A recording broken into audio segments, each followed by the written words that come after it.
Mutability. Mutability is an important concept now that we have more advanced data structures.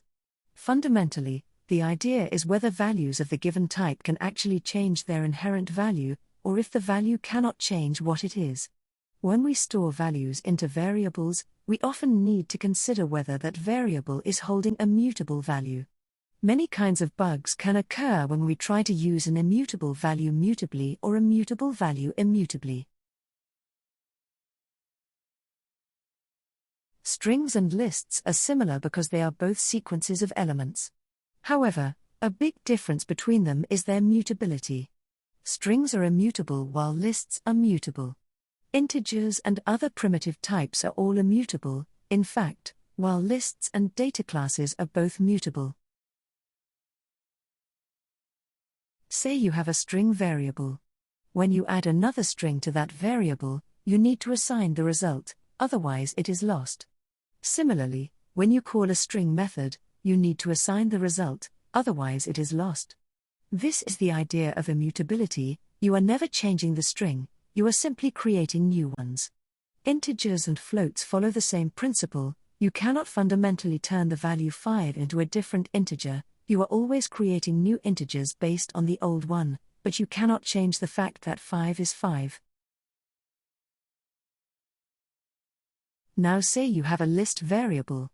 Appending a value to the list fundamentally changes the list value itself, so that the list has a different sequence of values inside. This is the idea of mutability, the fact that the list itself can change. A tricky thing to remember with lists is that if you append a value to the list variable, you must not assign the result back to that variable, unlike with strings. The append method modifies the list variable, and then returns none, so if you assign the method's result you overwrite the list variable.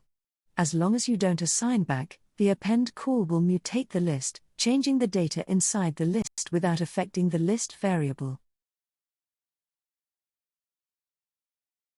Data classes can also be mutated. Any time you assign to an instances field, you are modifying the instance. In the example shown, we create an instance of a dog data class, and then later update its name field. Afterwards, the name field has a different value. In this way, you can also see how fields are similar to variables. We have seen mutability before when we learned about parameters of functions. Let's take a look at this function add_x that consumes a list and a string, and adds the string value x to the end. When the function call is over, only the list has actually been changed.